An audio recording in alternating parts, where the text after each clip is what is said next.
Merci tout particulièrement au nom des équipes de Parsis Télémédecine et si vous me le permettez, au nom des ingénieurs de Parsis Télémédecine, parce qu'aucune des innovations que nous avons mises au point n'aurait évidemment pu voir le jour sans eux.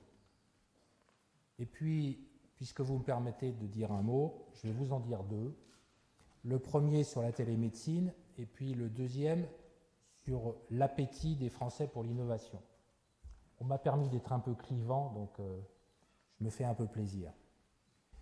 Sur la télémédecine, ce que j'ai noté, c'est qu'en effet, votre jury aime la télémédecine.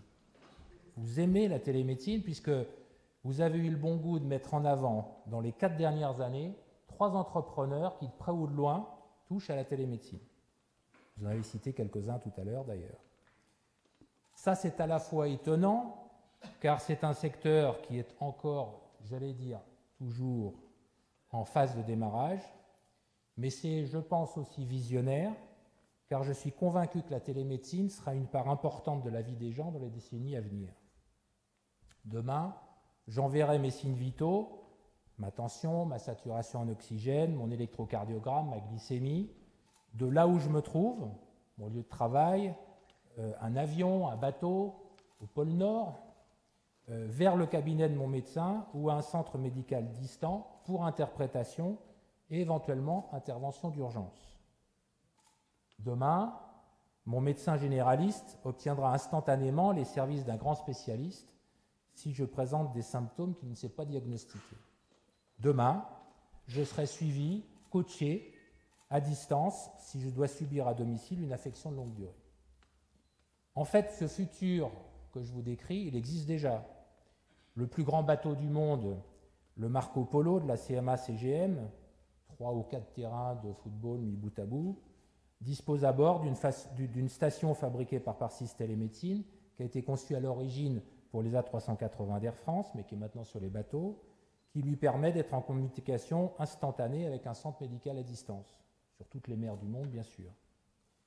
Les pompiers de Corrèze, les gardes-côtes vietnamiens, ou les maisons de retraite de l'Aube ou du groupe Orpea, peuvent saisir un électrocardiogramme avec une de nos machines, les envoyer au SAMU pour interprétation et intervention éventuelle. Mais nous sommes en France et nous en sommes encore au stade des projets pilotes, alors que le monde avance rapidement, que nos voisins font mieux que nous, alors qu'ils sont partis après nous. Il faut donc que notre pays apprenne enfin à passer de l'expérimental à l'industrialisation, s'efforce, en un mot, de prendre des risques. Ce sera mon deuxième point. La France est souvent excellente pour le lancement. Excellente. Moins pour le développement de l'innovation. Il faut que ça change.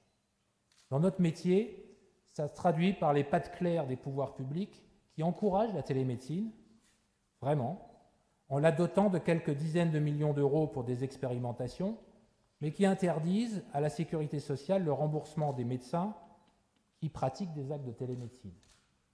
On prenne qui pourra. En revanche, c'est bien entendu le cas aux États-Unis et c'est le cas en Norvège. Devinez donc où siffle le train du marché aujourd'hui. Il y a dans notre pays, et en tout cas dans le domaine de la santé, une grande difficulté à investir aujourd'hui pour baisser les coûts de demain. Un déplacement du SAMU coûte à environ 900 €, dans le meilleur des cas. Une station de Parsis Télémédecine, ça coûte 10 000 €. Beaucoup de maisons de retraite font venir à tort le SAMU plusieurs fois par mois. Faites le calcul, il est vite fait. Mais on nous oppose toutes sortes d'arguments budgétaires et organisationnels qui ne sont malheureusement souvent que le paravent de l'immobilisme. Beaucoup de décideurs en France s'autocensurent dès qu'il s'agit d'investissement et d'innovation.